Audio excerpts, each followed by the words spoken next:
me and my wife were living in a trailer with our kid that my parents bought for us.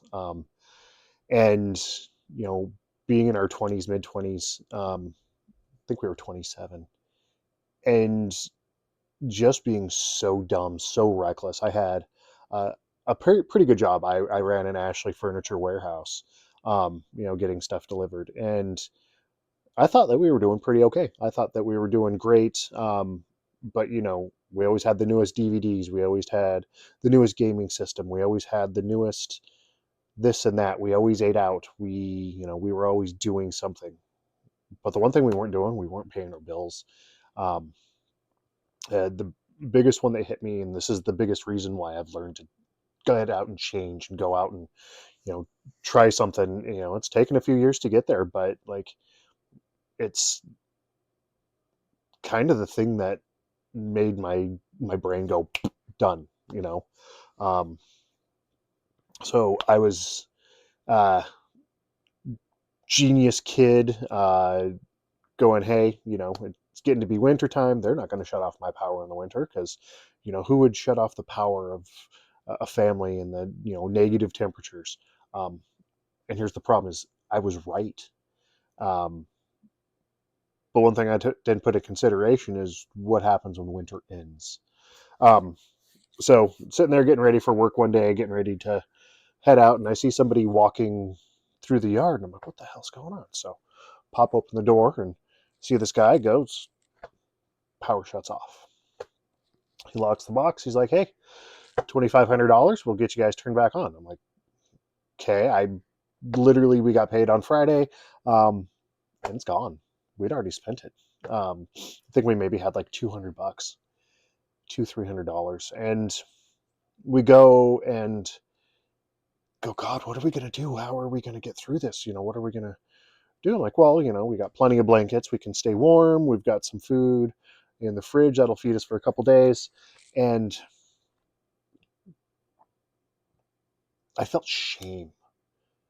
And I think the biggest shame that I felt was I did not want to go ask anybody. And I guess it's not even shame, it's pride at the same time, right? I didn't want to ask anybody for help. I didn't want to ask my friends, my family for money to get this turned back on, to hey, can I use your house for a shower? Can I do some laundry? Um, no, I was afraid. I was my own worst enemy at that point, right? And um, it's crazy. We went for 2 weeks. We were eating um, food cooked over a sterno. We were taking baths with water cooked over a sterno. So it doesn't even get like really, really hot. It's just warm enough. I'd go to work and then, use paper towels and get cleaned up. Wore a lot of Axe body spray back then. Oh my God. Um, and that was also for other reasons that we'll get into later. But, um, I was just so broken with myself. And it's crazy that I'm still so much better now than I was back then. But that is when everyone goes, what's your biggest struggle? And like, I have all this stuff that's happened in my life, but that's the one that I put myself into the most, that I had the most control over. And I broke it. I didn't, I wasn't able to fix my own solution then. Um, but, then that's where we were. It was horrible. It sucked. And we got through it. We went to bed at 6 o'clock every night because no power, no lights, no nothing. Had to charge our phones at work. So, we'd play that and then have enough power to get us through the night while still listening to music. Um, and, those days were dumb now. I look back on it and I'm like, wow, I wish that never would have happened. But then I go, wow, I'm so glad that happened, because it's what caused that change. It's what caused me to go, hey, let's do something different than what we currently have. So, yeah, crazy. Um, and kind of brings me into, um, that moment taught me something about pride. It taught me fear. It taught me discipline. And, those are huge, right? One of our slogans here is struggle builds strength, but only if you face it with discipline. Um, my high school business teacher, Bill Kuhn, miss that man so much.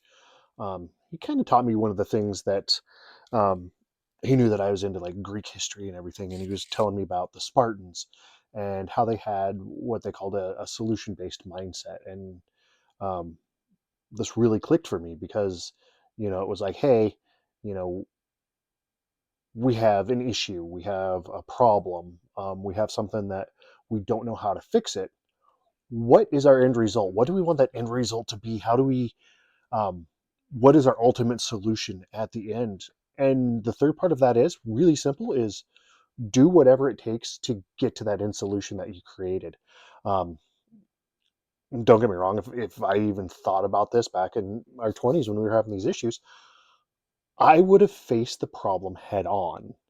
I wouldn't have let pride get me stuck. I wouldn't have let it hold me back. I wouldn't let it push me back farther than I needed to be. And it's crazy as I've gone out and um, learned how to talk to people. I've learned how to try to get people to understand this, and it's crazy. um, so here's kind of some things that if you think it would help, this is what I want you to do. I want you to think of a problem that you have today, a issue that you have today, because problems are a little bit harder to solve. Issues are quick and easy. Write down the problem you're avoiding, the thing that you're not doing, writing a report for work or school, or not telling that person something, or um, pretty much anything that's going on. And then I want you to define the the outcome that you want. What do you want the result to look like? And this could be easy things in life, this could be hard things in life, like you're trying to break up with somebody but you don't know how. These are things that actually happen in life. If you're trying to fire that employee, if you're trying to um, do anything really, and then commit to one discipline action today to help move that forward. So, prime example is today I need to get my house clean. Um, the end result is I want everyone in the house working together to be able to achieve our house to what I like to call level zero. Level zero is our house can still be a little bit messy. It can still be a little bit disorganized because, that's who we are. But I don't want, the random things that don't need to be out. I want, the plates and everything else cleaned up, the snacks, as you can tell, we're board gamers. I got board games everywhere. Everything needs to be put away. Everything needs to be organized. That's my problem, is the house needs to be cleaned up. The solution to it is, that is my outcome, is I want us back to zero. And my family understands that zero is zero. This is what the house is going to look like at the end of the week. We can start fresh and mess it up or do whatever we need to throughout the day. Um, and then we're going to commit to it. We're going to go our end result. So this is personally me, is my commitment. My one discipline action today is to make sure that that is finished, period. Um, so that's what we're going to do. Discipline isn't punishment, it's freedom. Everyone's worried about this, being, I don't want to do that because, it takes discipline and I got to do it every day. And, what if I fall off? And then everything else. It's not punishment, guys. It's freedom. It gives you, it creates systems for you to be able to move forward. So it's crazy. So I want you guys to go out and find a problem today. I want you to define the outcome of what you're doing. And then I want you to go out and do one thing towards doing it. Motivation fades, discipline lasts. Struggle builds strength. And I want you guys to subscribe to this channel if you're ready to rise from the ashes, if you're ready to go out and do something a little bit different today, something that you've never done before even. I hope this helps, and I'll talk to you guys soon.